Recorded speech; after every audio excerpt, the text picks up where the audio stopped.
Radio France Politique.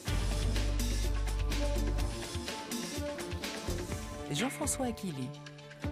Bonsoir, Jean-Marie Le Pen, président d'honneur du Front National et l'invité ce soir de Radio France Politique. Bonsoir Jean-Marie Le Pen et bienvenue sur ce plateau. Nous évoquerons avec vous la campagne présidentielle de votre fille Marine. Semble-t-elle marquer le pas avec une progression stoppée dans les sondages? Nous le verrons avec vous. Nous reviendrons également sur la polémique suscitée par votre évocation de Robert Brasillac. Vous nous direz pourquoi. Et ainsi que sur cette campagne dont le climat s'est tendu ces dernières semaines. Alors, pour vous interroger, Jean-Marie Le Pen, à mes côtés, Marie-Ève Malouine de France Info, Hubert Huertas de France Culture, Benoît Bouscarel du Move, et nous retrouverons en fin d'émission, en direct d'Avignon, André Brunetti de France Bleu Vaucluse. Et Jean-François Aquili de France Inter. Alors vous nous suivez comme vous le faites toutes les semaines sur notre site internet politique.radiofrance.fr et vous posez d'ores et déjà vos questions sur les réseaux Twitter et Facebook. À vous, Marie-Ève Malouine, pour le contexte. Bonsoir à tous, d'abord. Merci Jean-Marie Le Pen. Eh bien, nous sommes à 3 semaines de la clôture du dépôt des parrainages pour la présidentielle et Marine Le Pen, votre candidate, semble assez nerveuse à l'idée de ne pas obtenir ses signatures. Est-ce que cette difficulté traduit un échec de la stratégie de Marine Le Pen? La dédiabolisation du Front National n'aurait rien changé. Votre parti resterait peu fréquentable, voire peu recommandable par les élus pour la présidentielle. Il est même jugé aujourd'hui national et socialiste par Claude Guéant, le ministre de l'Intérieur. En tout cas, tout cela plombe la campagne, les intentions de vote stagnent, l'hypothèse d'un second tour s'éloigne. Alors comment analysez-vous l'évolution de votre parti, Jean-Marie Le Pen? Nourrissez-vous des regrets ou des frustrations? Faut-il changer de style de campagne? Vous aurez l'occasion de nous dire tout ça au cours de cette émission. Et vous me posez plusieurs questions à la fois. C'est ce que nous allons voir point par point. La première question, justement, vous est posée par Hubert Huertas de France Culture. Donc, Jean-Marie Le Pen, la première question. On a longtemps dit que votre fille, Marine Le Pen, talonnait le président de la République, Nicolas Sarkozy, ou même on se demandait si elle n'allait pas passer devant. Et puis la question qui se pose maintenant, c'est est-ce que François Bayrou ne va pas la rattraper? Que se passe-t-il? Il y a un trou d'air? Non, je crois que c'est très déraisonnable, ça.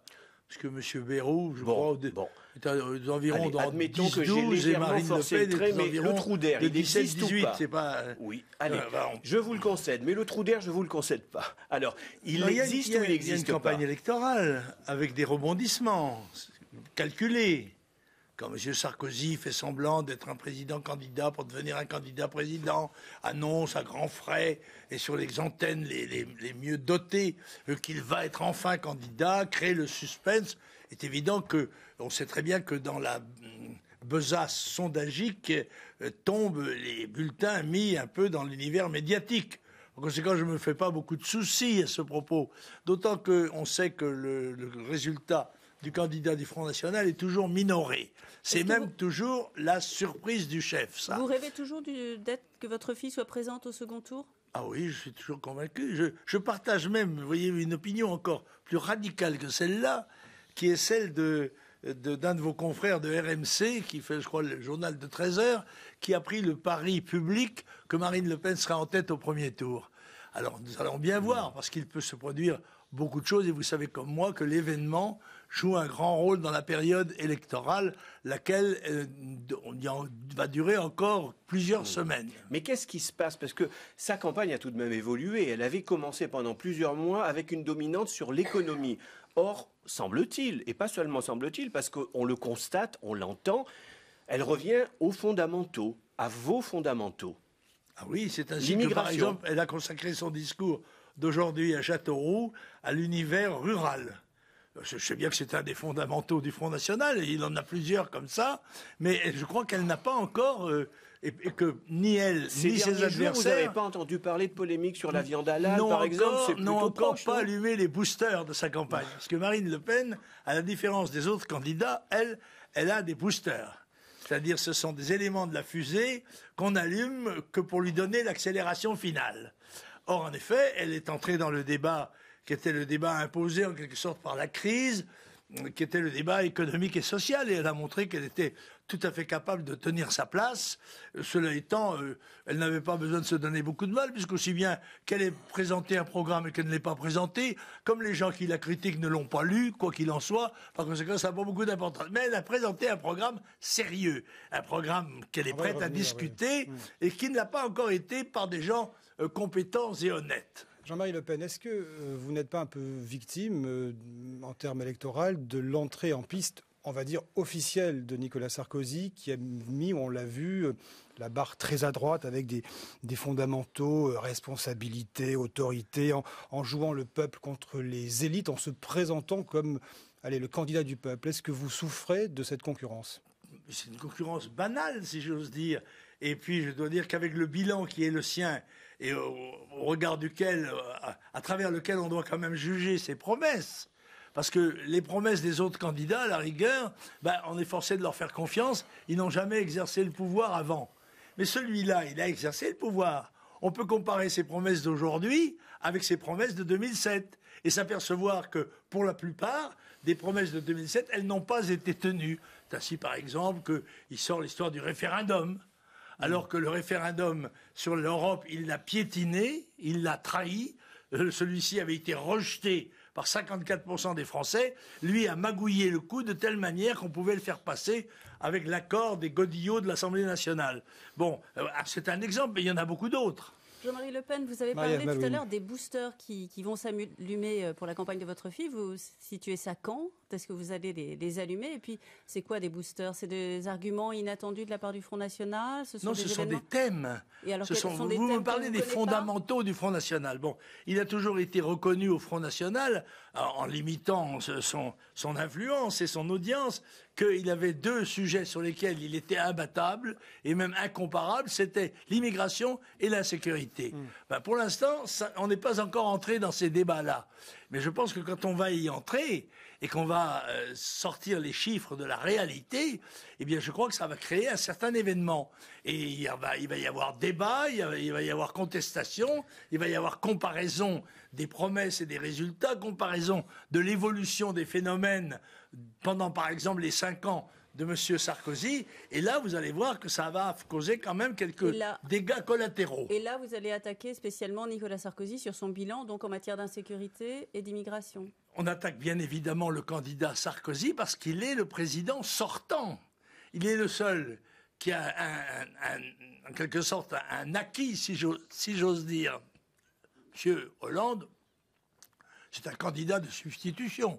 C'est un candidat remplaçant. Il est remplaçant de ce que j'aurais trouvé, moi, être une magnifique cible, qui était M. Strauss-Kahn, qui incarne beaucoup mieux que lui le Parti socialiste, avec Guérini, avec le Nord-Pas-de-Calais, avec tout ça. C'est vraiment l'homme qu'il nous fallait. Manque de chance, il s'est pris les pieds dans le tapis à New York. Et ces boosters, comme vous dites, vous les allumerez après la captation des signatures? Ça n'est pas forcément nous qui les allumons, ce sont peut-être nos adversaires qui, à un moment donné, vont vouloir venir sur ce terrain-là pour essayer d'améliorer leur situation. La polémique sur le halal, c'était un premier booster. Pardon ? La polémique sur le halal, la viande halal, c'était un premier booster, si on vous suit. Oui, non, pas à proprement parler. On n'est pas entré vraiment dans le cœur du sujet, là. C'est une des conséquences de l'immigration massive, mais il y en a beaucoup d'autres, et il y en a de beaucoup plus importantes, surtout. Alors, une polémique a suivi la convention du Front National à Lille. C'était il y a tout juste une semaine, au fond. Elle a fait beaucoup de bruit, Jean-Marie Le Pen. Vous avez lu à la tribune, on a beaucoup parlé cette semaine, un poème de Robert Brasillac. Alors, faut-il le rappeler pour nos auditeurs, écrivain collaborationniste qui a été exécuté, fusillé. Non. Qui a été fusillé. C'était un journaliste, comme vous. Oui, un journaliste comme vous, c'est même c'est même le seul journaliste français qui a été fusillé pour ses articles. Alors, vous savez, on ne sait jamais, il faut faire attention. Pauvre moi qui pourrais être à sa place, pourriez-vous penser après tout. Il faut préciser qu'il dirigeait la rédaction de l'hebdomadaire Je suis partout, qui était quand même réputé pour son antisémitisme durant la période. C'était un organe collaborationniste, mais moi, je ne me crois pas obligé d'avoir la même opinion que les gens dont je cite les poèmes. Alors si vous voulez bien, pour rendre vos auditeurs juges, ça va être... J'avais fait un exposé sur un des sentiments que je crois fondamentaux dans notre doctrine, c'est l'honneur.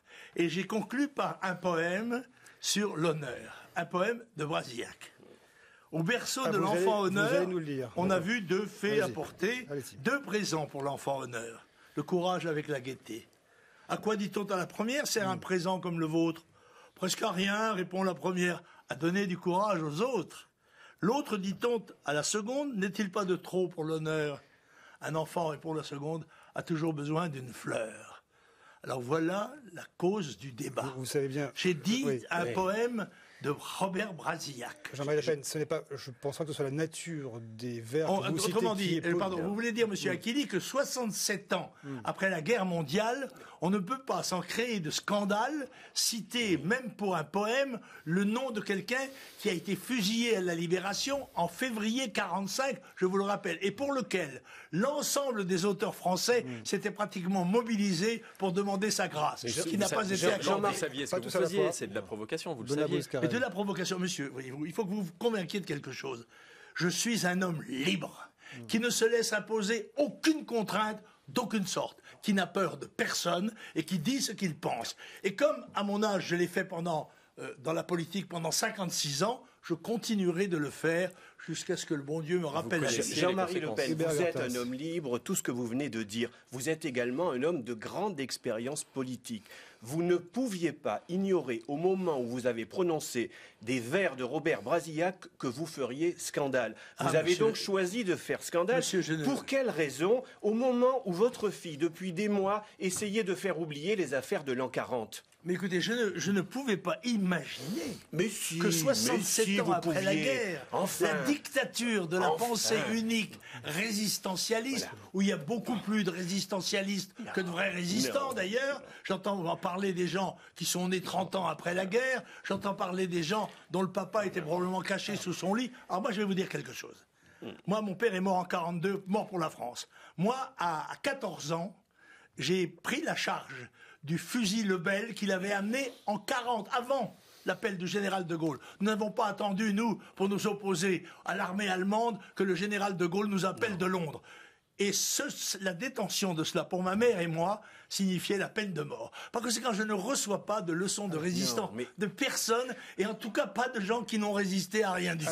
Ce n'est oui. pas une leçon de Alors résistance. j'ajoute que Un instant. pendant que Brasillac était fusillé, Monsieur Marchais, lui, était ouvrier volontaire chez Messerschmitt en Allemagne. On ne parle pas et que de d'autre cela. part, puisqu'on parle de collaboration, parlons-en. Les 2 grands partis collaborationnistes de la guerre étaient l'un dirigé par Doriot, l'ancien secrétaire du Parti communiste, l'autre par Déa, l'ancien secrétaire du Jean-Marie Parti Le Pen. socialiste. Jean-Marie Le Pen. Alors, de ce côté-là, je crois qu'on n'a pas de leçon Et à nous recevoir. revoici dans les affaires de l'an 40 que votre fille souhaitait, Ce n'est pas- non, mais- non pas oublier, mais elle souhaitait tourner Pour la page. reformuler- Et nous pour y reformuler- Écoutez, revoici. ne me dites pas ça dans un pays où la mémoire obligatoire nous rappelle tous les 2 jours la Shoah, le ceci, le cela. En permanence, on nous rappelle la Deuxième Guerre mondiale. Quand je vois pourquoi, quand je parle de l'enfant honneur, ça n'a strictement aucun rapport avec la guerre mondiale. Il faut avoir l'esprit tordu pour le croire. Je vais vous dire autre chose. Une anecdote. En 2002, j'ai dit, je suis de droite économiquement, je suis de gauche socialement et nationale. Et alors, l'Union des étudiants juifs a dit, c'est une formule de Hitler. Eh bien non, c'était une formule du maire juif de New York. Jean-Marie Le Pen reconnaissait que le goût d'une certaine forme de provocation. Ça s'appelle la liberté, cette provocation-là. Est un peu Ce sont est un les peu gens est un peu qui ne votre se ADN. couchent pas, qui ne marchent pas à genoux, qui ne Alors. rentrent pas par terre et qui ne font pas Nous d'autocensure avons en se bien disant compris. pourvu que ce que je vais dire ne m'attire pas les foudres des gnomes qui sont cachés un peu partout, et généralement sous leur lit Alors, ce d'ailleurs. que je vous propose, Jean-Marie Le Pen, c'est de réécouter la réaction suscitée par cette intervention, réaction de Jean-Luc Mélenchon. Vous l'avez suivi à la télévision l'autre soir, qui était donc confronté d'une façon un peu particulière à votre fille sur le plateau de France 2, dans l'émission Des paroles et des actes. Nous écoutons Jean-Luc Mélenchon et vous réagissez ensuite. Madame, si vous voulez me donner des leçons de maintien en tant que candidat à l'élection présidentielle, je vais vous dire une chose. Vous auriez dû dimanche dernier vous lever et sortir quand l'infâme président de votre parti a osé citer Robert Brasillac, parce que le poème qu'il a cité était celui d'un collabo et d'un homme qui a osé dire qu'il fallait ramasser en bloc les Juifs et leurs petits. Vous auriez dû vous lever et sortir. Parce qu'en France, on ne parle pas comme ça. Et un collabo, quoi qu'il ait écrit, reste un collabo et un assassin. Alors, Il faut dire ça, monsieur. Il faut dire ça au président de la République, parce qu'il est grand lecteur de Céline. Si Céline avait été là en février 1945, il aurait été passé par les armes sans même passer en jugement. Jean-Marie Le Pen, on vous écoute depuis tout à l'heure. Vous pratiquez beaucoup vous m'écoutez, c'est bien. Vous m'avez invité. C'est bien le moins que vous m'écoutiez. Est-ce que vous ne faites pas un petit peu le boulot que devrait faire votre fille, et notamment qu'elle aurait dû faire face à Jean-Luc Mélenchon? Je trouve scandaleux qu'un voyou comme M. Mélenchon se croit autorisé à prendre à partie une femme pour quelque chose qu'a fait son père. Écoutez, candidate, c'est vrai. Mais Marine Le Pen, pour des raisons qui lui sont propres et que je respecte, n'a pas voulu discuter avec M. Mélenchon. Moi, j'offre un débat à M. Mélenchon. Là, et je vais lui retirer son caleçon. Et je vais montrer ce qu'il est, le candidat des communistes qui ont du sang sur les mains jusqu'au coude.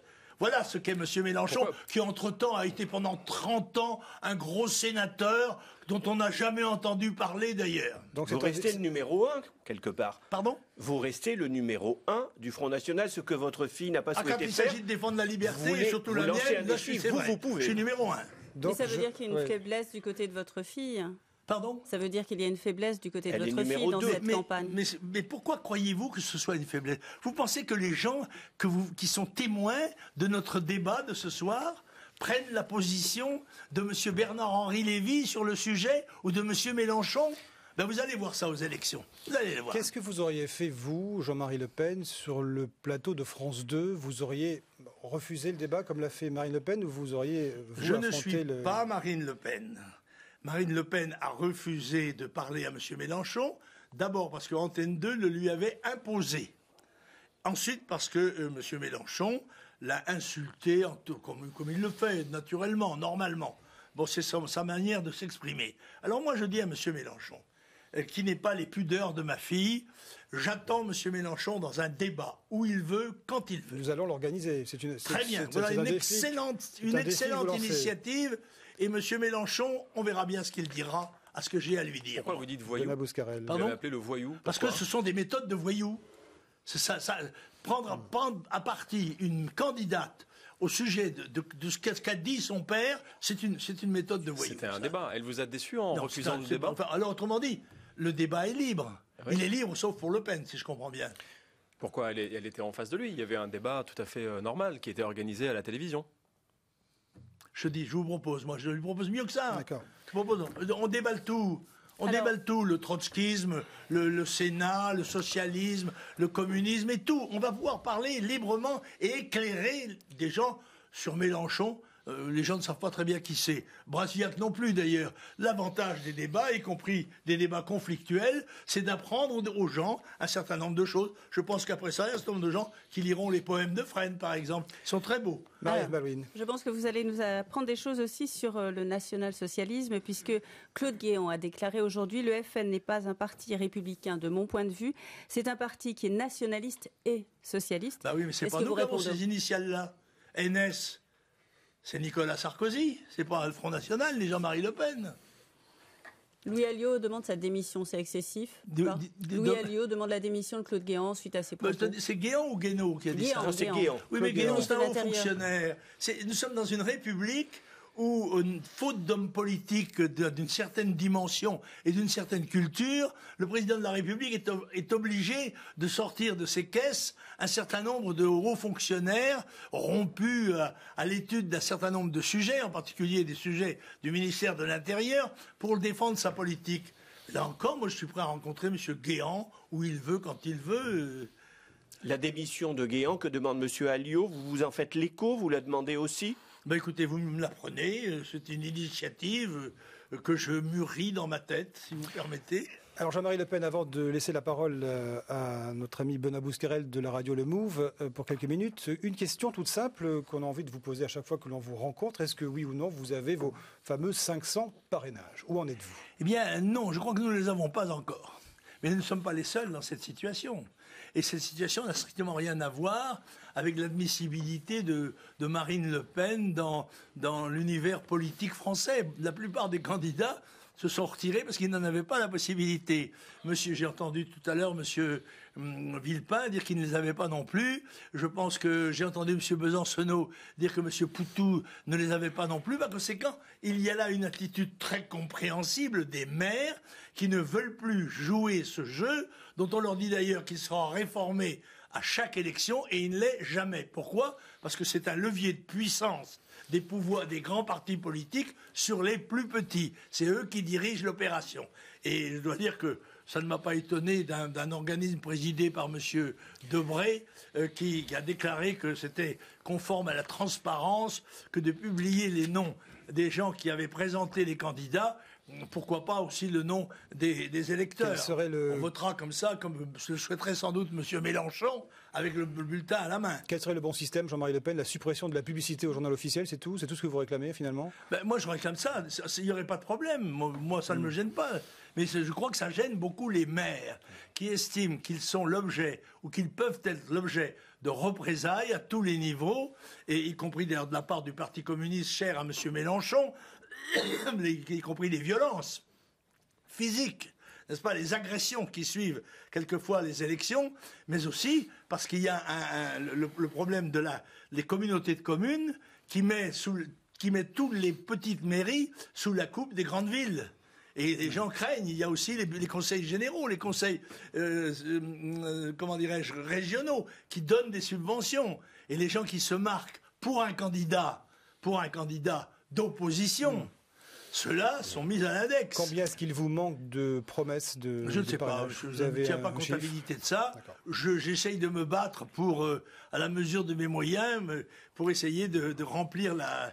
Et alors, quand elle aura ses 500 signatures, on dira ah ben c'est comme d'habitude, c'est comme son père. Ils disent qu'ils n'ont pas les signatures, puis quand même ils réussissent à les avoir. Donc c'était du bluff. Eh ben ça n'était pas du bluff. Et les journalistes honnêtes qui nous ont fréquentés savent bien que ni en 2002 ni en 2007 ça a été facile. Ça a été très difficile. Il paraît qu'en 2007, en fait, vous n'en avez pas eu 507, mais 567.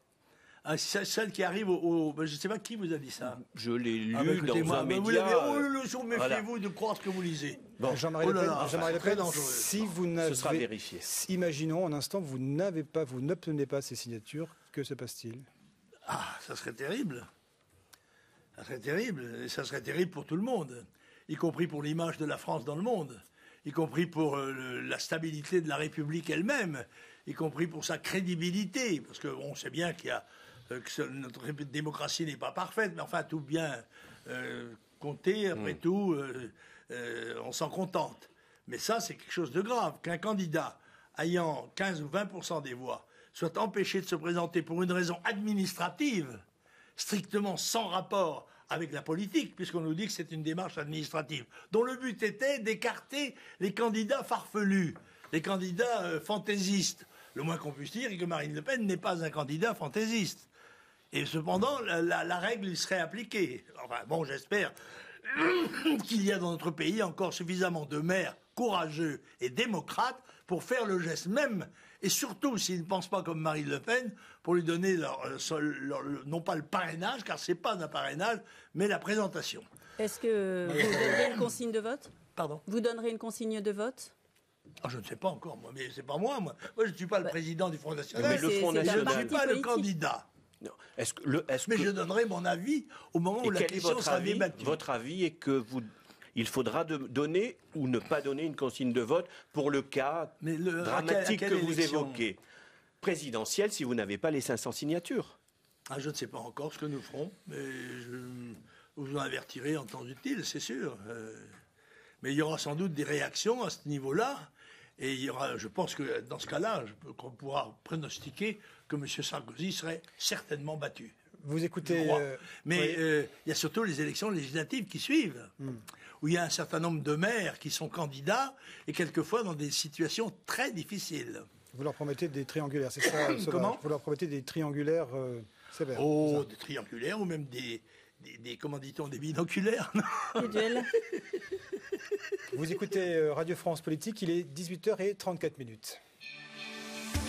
Radio France Politique, Jean-François Aquili.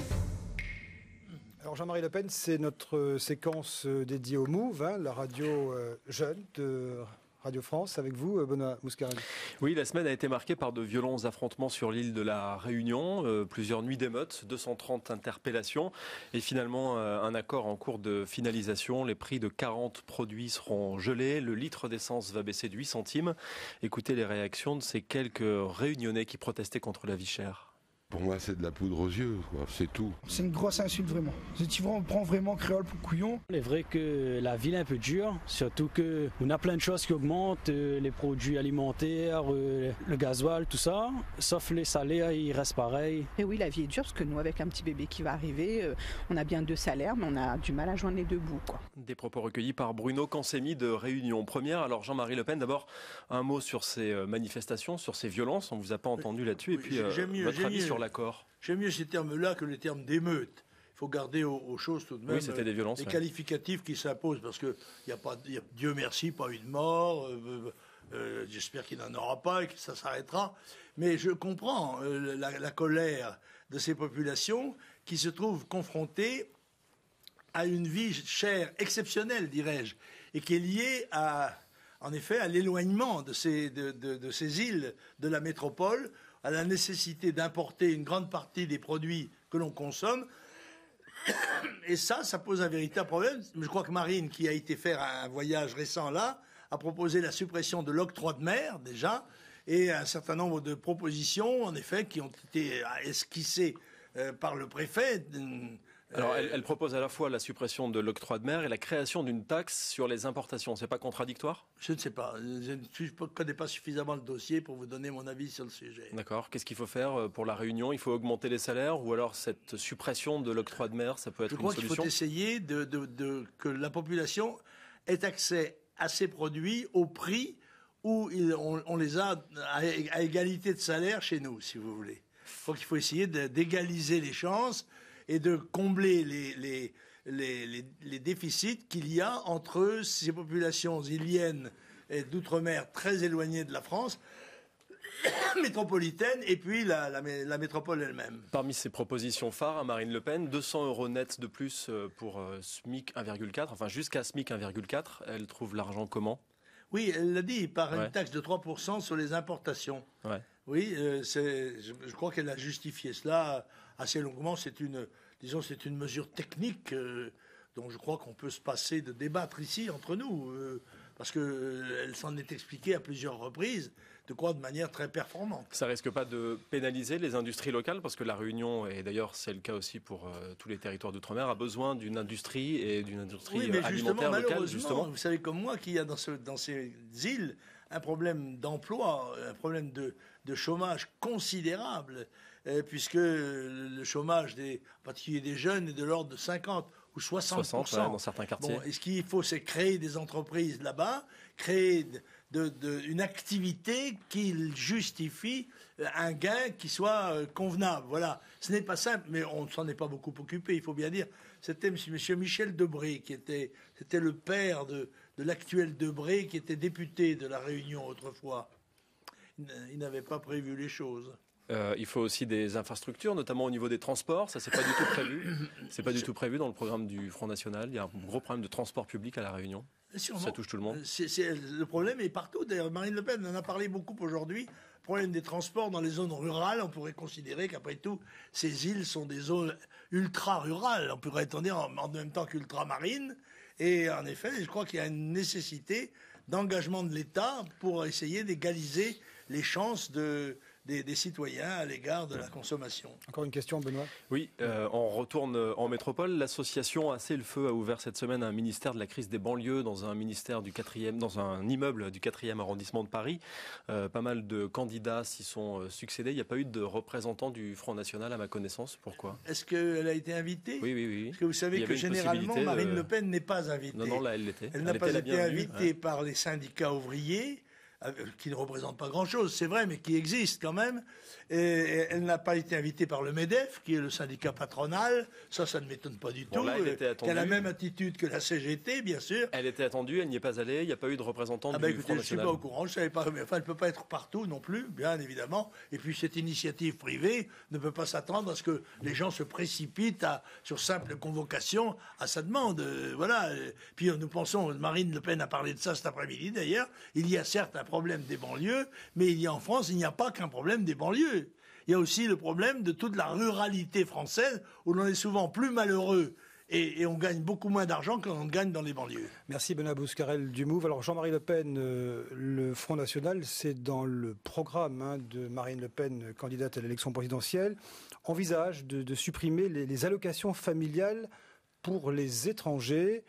Et cela concerne évidemment les étrangers en situation régulière, qui travaillent et qui ont des enfants scolarisés, qui paient des cotisations sociales. Marine Le Pen souhaite endiguer sérieusement le phénomène de migration et rendre donc la France, faire cesser qu'elle devienne un havre en quelque sorte pour l'ensemble du monde.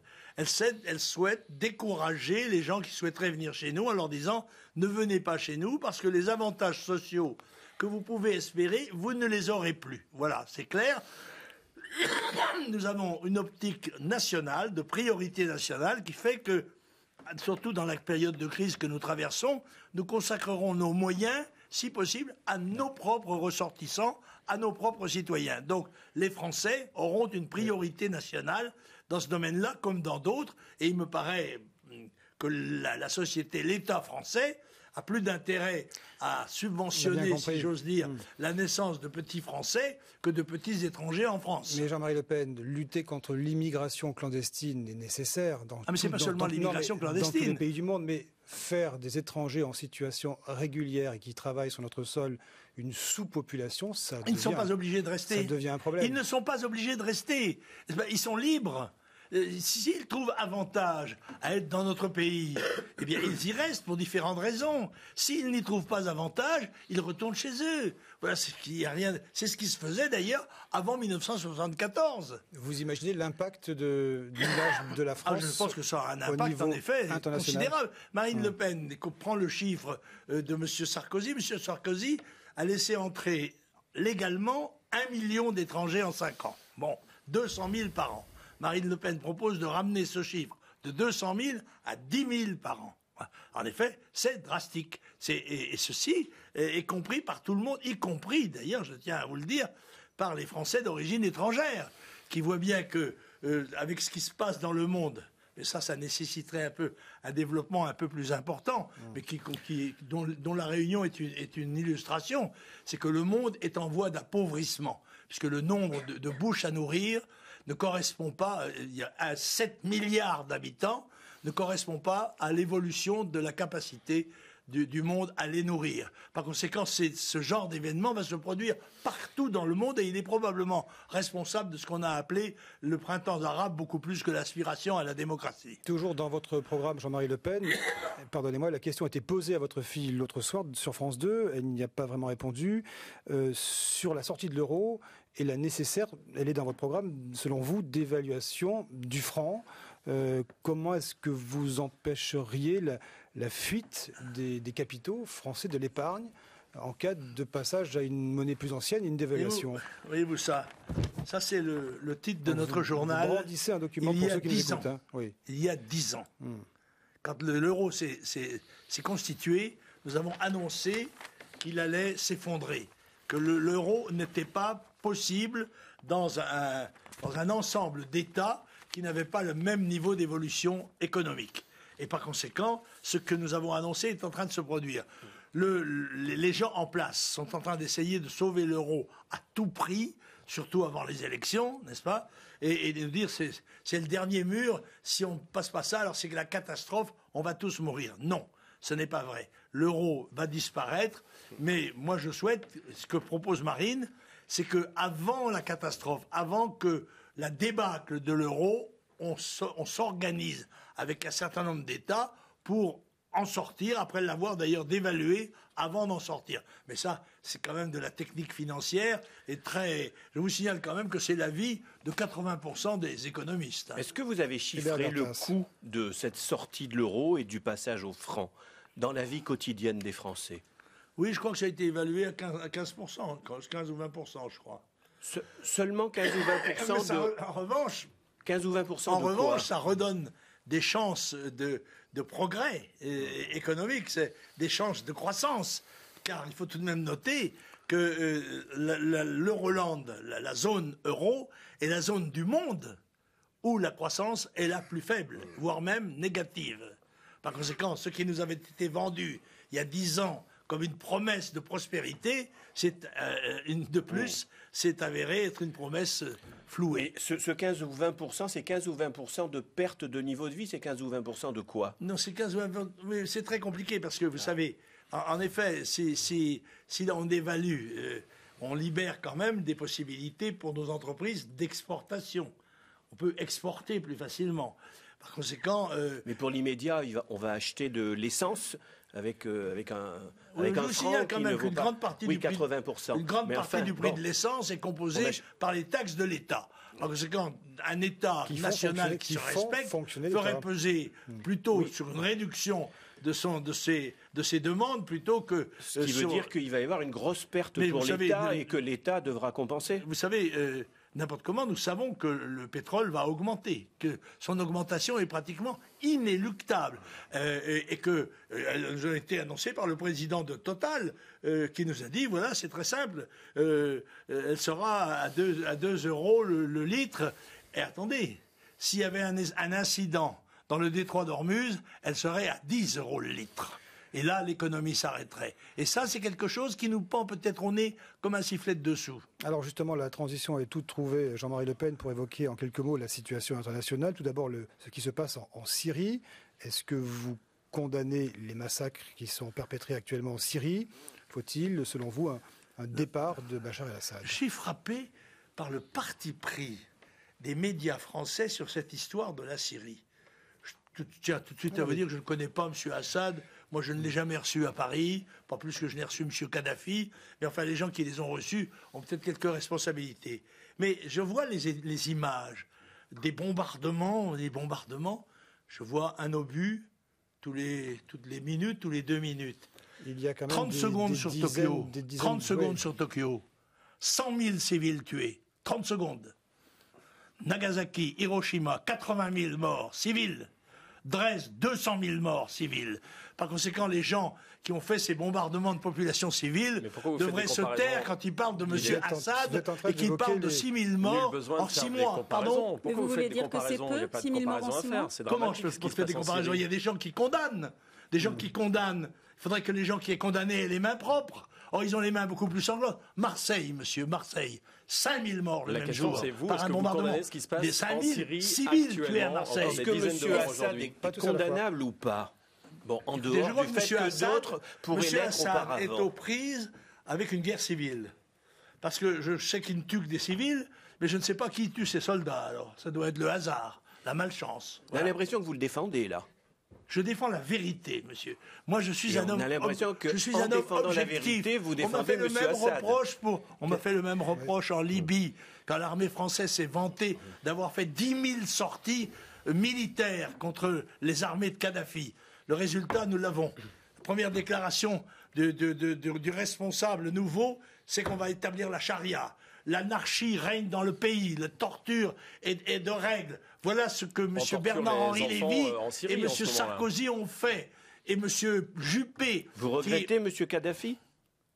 Je regrette la paix qui régnait. Ah oui, c'était le pays d'Afrique où le niveau de vie était supérieur. C'est le premier pays. Donc, oui. donc vous souhaitez... Vous pensez que c'est la démocratie qui a triomphé et vous pensez que c'est la démocratie qui triomphera en Libye si jamais M. Assad était obligé de partir? Donc Jean-Marie Le Pen, clairement, vous souhaitez son maintien, son soutien. Enfin... Je ne souhaite rien du tout, monsieur. J'observe.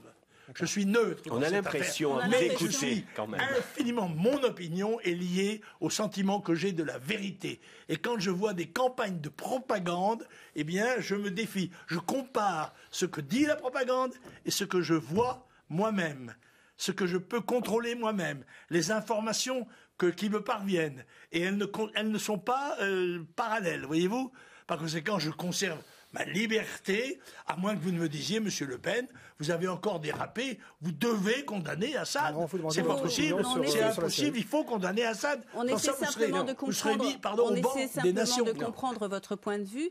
Il est de dire que M. Assad est libre de bombarder des populations civiles, que le président Assad est libre de faire bombarder des populations civiles, si c'est pour le maintien de la paix dans son pays. C'est ça que vous dites. Oh, madame, on a bombardé des populations civiles dans beaucoup d'autres circonstances.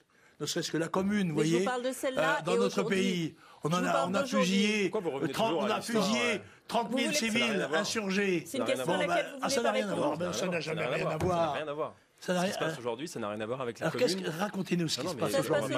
Vous avez l'air d'être un expert de la chose. On va faire un cours d'histoire, simplement, ça n'a rien à voir. Quelle est votre réaction par rapport à aujourd'hui, les tortures d'enfants et les bombardements quotidiens sur la ville de Homs? Vous avez été témoin de tortures d'enfants? C'est rapporté par les journalistes qui sont sur place. Par les journalistes qui sont sur place. Non, il y a des journalistes qui sont sur place. Par des journalistes qui sont sur place. Certains sont morts. Vous contestez le fait qu'il y a des journalistes morts là-bas? Certains sont morts. Oui, mais certains sont morts, oui. Bon. Donc ils essaient de faire leur travail. Moi j'ai été en chercher un, vous voyez, en Égypte. De leur vie, J'ai été chercher le cadavre de Jean Roy, moi, en Égypte, en 56, vous voyez. Le même jour, d'ailleurs, un autre journaliste de Match avait été tué en Hongrie. Voilà. Ce sont des choses qui arrivent. Si le président Assad est dans son droit, la question de savoir si le président Assad est dans son droit et dans sa liberté d'exercer son pouvoir de président, vous n'y répondez pas aujourd'hui. Madame, Monsieur Assad est un chef de gouvernement qui est aux prises avec une contestation qui est à la fois civile et militaire, puisqu'on parle beaucoup de l'armée syrienne libre, que d'ailleurs on va espérer armer, un peu comme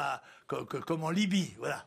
Et je ne trouve pas anormal de voir les Syriens de l'État, enfin l'État syrien, se défendre contre ces activités. Et les populations civiles, ce sont des dégâts Madame, collatéraux. Les populations civiles, je viens de vous citer quelques exemples de la Deuxième Guerre mondiale, où il y a eu des millions de civils qui ont été tués, des millions, attendez, délibérément. Ce ne sont pas des civils qui ont été tués comme ça, au hasard des échanges de feu. Non. Ce sont des villes qu'on a délibérément écrasées, des villes civiles, dans le but de faire capituler le gouvernement. Cette définition, c'est celle du terrorisme. Alors il est 18h52, le temps tourne, nous allons vite... Radio France Politique, l'émission politique des rédactions de Radio France.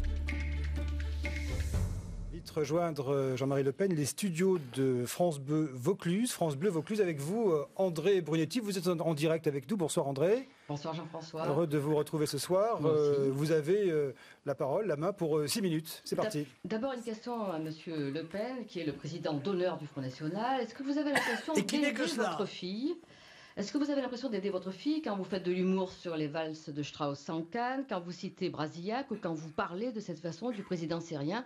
Est-ce que vous ne pensez pas que vous parasitez sa campagne à elle? Monsieur, je suis président du Front... Madame, pardon. André Brunetti, madame. Votre voix est déformée par le micro, ou en moi, il soit possible que ce soit un peu dur d'oreille aussi avec l'âge, c'est vrai. Et écoutez, vous venez d'articuler 3 thèmes du réquisitoire que me fait en général l'établissement. J'en suis tout à fait responsable. Et Marine Le Pen n'y est strictement pour rien. Et je ne vois pas pourquoi on ferait porter à Marine Le Pen la responsabilité de ce que dit M. Le Pen, qui n'est pas son garde du corps, qui n'est pas son lieutenant, qui est un homme politique, qui est dans la politique française depuis 56 ans, n'est-ce pas? Et qui est encore parlementaire européen, qui est encore conseiller régional, et à ce titre, qui exprime son opinion personnelle. Voilà, c'est tout. Très bien. Alors, il y a quelques jours, sur l'antenne de France Bleu Vaucluse, vous avez déclaré que vous réserviez une surprise à Jean-Michel Ferrand, qui est le député UMP de Carpentras depuis 1988. Une surprise... Il est temps qu'il s'en aille, celui-là. Voilà, une surprise qui devrait lui permettre de prendre sa retraite. Vous maintenez? Tout à fait. Lui, il a proposé de faire une photo où il me mettrait le pied sur la tête. Moi, j'ai proposé de lui mettre mon pied ailleurs. D'ailleurs, on va écouter cette phrase très courte de 7 secondes de Jean-Michel Ferrand. Chez moi, j'aimerais que ce soit Jean-Marie Le Pen, parce que je prendrai une stature internationale et je poserai volontiers mon pied sur sa tête. Alors, serez-vous candidat? Mais, chère madame, non, il n'en est pas question pour l'instant, mais je ne manquerai pas de vous en avertir. Dès la minute, je l'aurai décidé. Sinon, ça pourrait être votre petite fille Marion. Ah, peut-être, place aux jeunes. Ce serait en effet un bon candidat. Mais je pense que là, je ne sais pas le sort que lui réserverait dans sa tête M. Ferrand. Ferrand, tu seras ferré. En 88, Jean-Marie Le Pen, il n'y avait eu qu'une seule députée Front National, c'était dans le Var, c'était Yann Piat. Et peu de temps avant d'être assassinée, elle était partie à l'UDF, chez Maurice Arex, le parrain du Var. Alors combien de députés vous escomptez cette année au Front National ?